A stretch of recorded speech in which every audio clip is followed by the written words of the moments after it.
Okay, Borada St Andrews, and welcome to Mr. Martin's Assembly today. And I've got something very exciting, and it's very, very interesting. And I'm hoping you're going to learn a lot and take a lot from it because there are key messages in this assembly.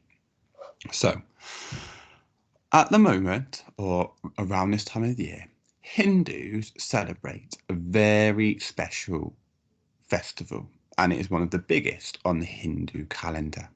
It's called Navratri. Now, what is Navratri? Navratri is a Hindu festival held at the end of September or the beginning of October, and it lasts for 9 days.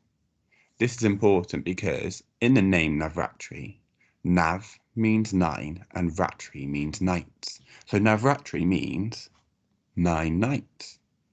It is a festival celebrating the purity and power of the goddess Durga. The theme of the festival is good over evil. Now, I found a lovely little video that is very good at showing the story of the goddess Durga. So I'm going to show you that video now so that you have a better idea of what happened and the story that Hindus celebrate.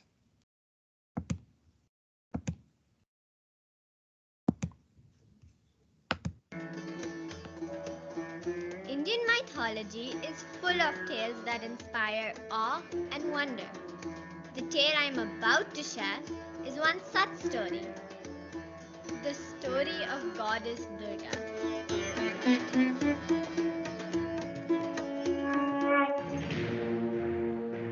Once upon a time, there was a tyrant called Mahishasur. He was part demon and part buffalo.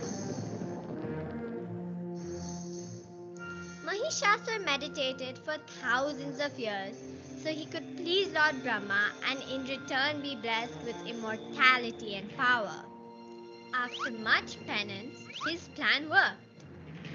Lord Brahma came to him and said, I am very pleased with your devotion. Ask me any boon that you desire.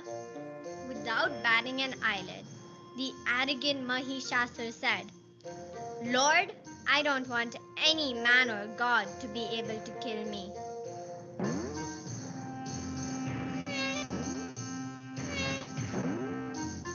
Brahma raised his hand in blessing and said, Tathastu, so be it, my child. A twinkle in Brahma's eyes gave away the fact that maybe Mahishasur had left a loophole while seeking his blessing. Time would tell. Armed with this boon, Mahishasur considered himself immortal, as no man or god could lay hands on him. In his rage and pride, he practically destroyed the earth. The lands were soon covered in darkness, and his massacres were widespread. Not only that, he chased away the gods out of heaven. Scared, the gods went running to Brahma, Vishnu, and Shiva and narrated their misfortune.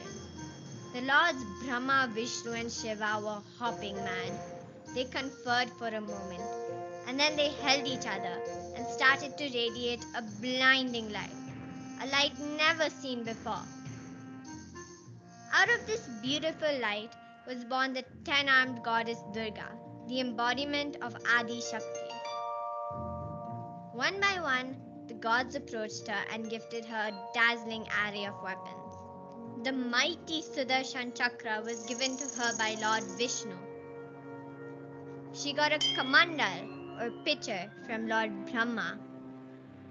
She got a quiver full of arrows from Lord Varuna, the god of the sea. Lord Yama, the god of death, gave her a powerful scepter. Lord Indra, a thunderbolt to rattle the earth. Lord Vishwakarma, a menacing axe. Kal, or time, gave her a sharp sword. Airavata, Indra's white elephant, gave goddess Durga a bell. Its noise helped her confuse the demons. Lord Shiva gave her a dangerous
Okay, so I hope you found that video interesting and useful.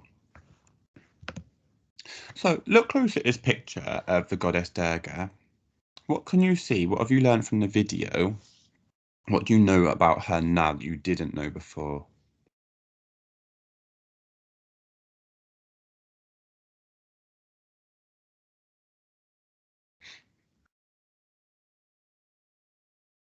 Okay, I hope you've had enough time to think about that question. So you can see the weapons that all of the gods and the lords gave to her when they wanted her to go and fight the demon because he was taking over the world. You can see her 10 arms, and you can see that she was a powerful, powerful goddess by the way she is dressed in jewellery and clothing. So what happens during Navratri these days in the celebration? During the festival, there are rituals of puja, which means prayer, and fasting. This means Hindus pray and are only allowed to eat certain things for the 9 days. These 9 days represent the 9 days that Durga fought the demon. However, in the video, it tells us that on the 10th day, Durga managed to win her fight. People gather to worship on small shrines, which are special areas devoted to the goddess. Hindus also worship the goddess Lakshmi and goddess Saraswati. During the Navratri celebrations, there is lots of dancing, singing folk songs, chanting, and music. People wear bright costumes, and these costumes are different colours which represent the different strengths of the goddess Durga. What strengths do you think the goddess Durga had to have in order to defeat the evil demon? Have a little time to think.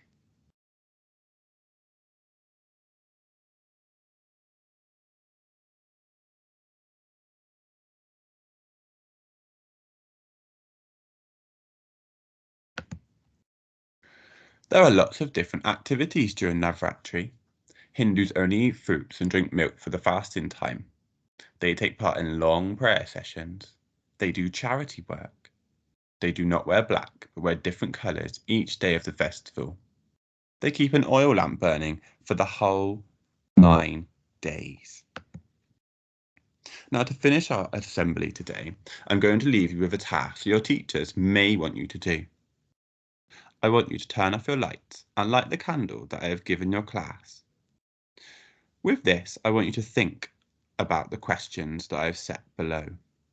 You can use a link to the music below to help you create ideas.